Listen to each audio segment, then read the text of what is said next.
and what sort of things you want to improve on when it comes to the two-striker system you guys have been using. Yeah, we've done a bit of a review of that with them this morning, really, and I feel like the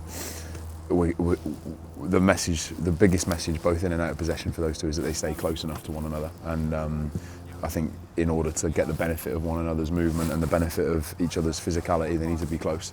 And I think largely we've seen that over the course of most games. There's certain points in certain games where they start to drift a little bit from one another, and I think the Salt Lake game, there are some examples of that, but I would say that is partly to do with weather and concentration and some of the stuff that crept in the second half. But I think as a pair, generally they've done really, really well. I think it's for us to have two forwards that are right toward the top when it comes to goals and expected goals. I think we're in a really good place there, and I feel like we're very now comfortable with the deficiencies of the system and where we can get good pressure on the ball and where we can't. And I feel like those two, they're if they needed convincing of the argument of playing as a pair, there's enough evidence over 6 games to suggest that we can do it really, really well. Is there any coincidence, or is it indicative of anything that Taney's goals have come in open player counterattacks and Kelvin's have come on set pieces? No, I wouldn't. There's an element on the set play stuff of Kelvin within the setup is better positioned to score than Taney.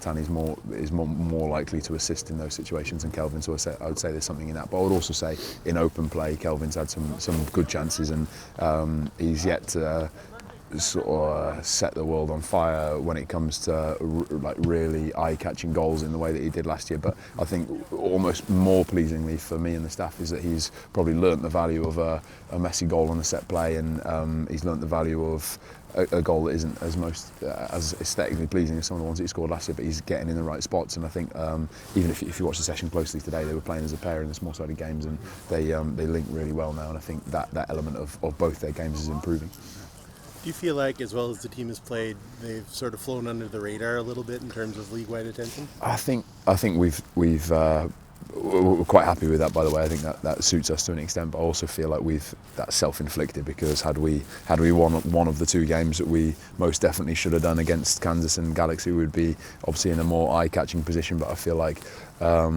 when I look back on those 2, hopefully there's a net positive over the course of the season, and where we closed the game out against Salt Lake really well in difficult conditions. That I'm sure in part that's to do with some of the pain we experienced against Galaxy and Kansas. So I'm not looking back on those 2 games with too big a sour taste in my mouth, because I feel like we've probably sharpened ourselves as a consequence of those. But largely over the course of 6 games, I'm really pleased with the level of performance. You've got sort of a 2-game road trip here to New York, and the biggest city in America and the biggest city in Canada. Does this feel like a chance to show off a little bit? I think I've said to the players, I think you look at certain stages of the season and you can see really important chunks, and I feel like these 2 games are important for us in the sense that they're 2 games against sides from over the way, the other side, and we've built enough momentum to go into those games feeling really confident. And I also feel like on the back of the away record last year, we've got a strong sense of self going to those types of places, and in a sense there's more for the sides that are welcoming us to worry about than us for sure. So I feel like we've almost got a bit of a free hit at those 2 games, and I'm excited to see what we end up with. What's if they don't win? Oh, it's not as bad as we'd first feared. So I think it will be a matter of probably between 2 and 4 weeks, depending on how he responds. So that's really good news, because I think it was one of those injuries that was in a spot that sometimes can lead to the possibility of surgery, but unfortunately that's not the case. So we're really pleased. And it came on that tackle. It just rolled his ankle. Is that what it was? Yeah. And it's a shame, because he's done great for us in the moments that he's been asked to come on in some difficult situations, and obviously the adaptation, I think, from the league that he was playing in, when it comes to culture and language, and I think by nature he's the first to admit he's a relatively timid character. So I think the fact that he's been able to do what he's done so far has been really good.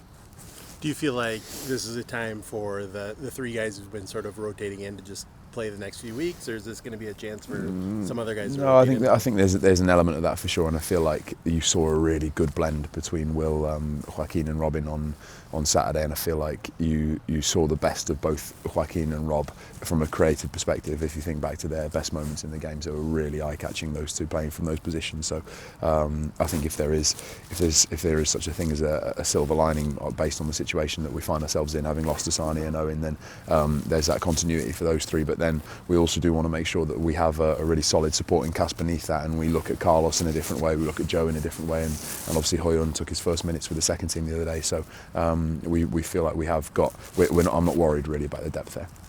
been the biggest reason for the gap of Hoyan to not play the I first think, team? I think that the adaptation from that league again, in the same way I referenced some of the difficulties that Owen has had, I think Hoyan probably feels that even more. So he's come into and the language barrier is significant. I think just the nature of his character, he again is relatively timid and is perhaps a bit of a stereotype that he carries. I think really respectful, really humble, really honest, and he's almost yet to be able to impose himself on the group. But he's a good player, and you can certainly see why he's been someone in that league who's been really highly rated. And I feel like adding to that perfect storm almost is that we're a team that relies on real physicality, energy, discipline, the ability to carry out really specific instructions. So I think some of the early difficulties that he's had have been based on adaptation, and that's a case of time. And I feel like he did relatively well for the second team the other day, and perhaps that's something we'll look to in the coming weeks. But also that's certainly not to say that he won't start to make a mark on our team.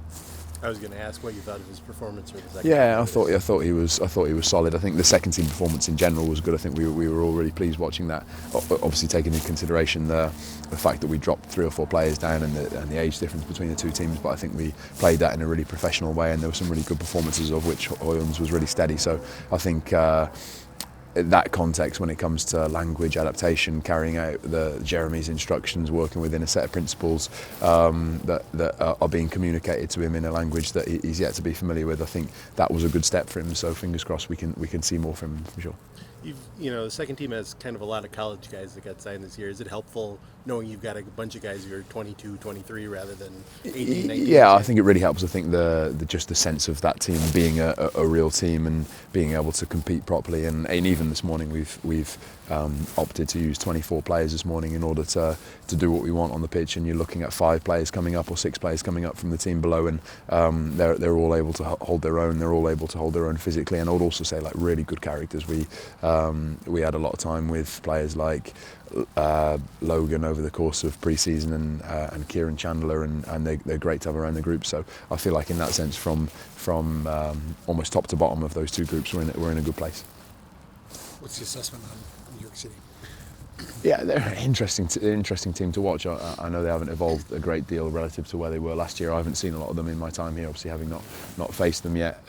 So I'm learning everything fresh. But I think they're a good team that's capable in all of their positions. You're not looking at a spot and seeing any weaknesses. But I also feel like there are a couple of weaknesses that they have where you'd look at us naturally and say that we're a good bet in terms of exploiting those. So without getting carried away, I think it's a game that we can at least expect to be really competitive in, and hopefully we can capitalise on some of the difficulties that they've had so far.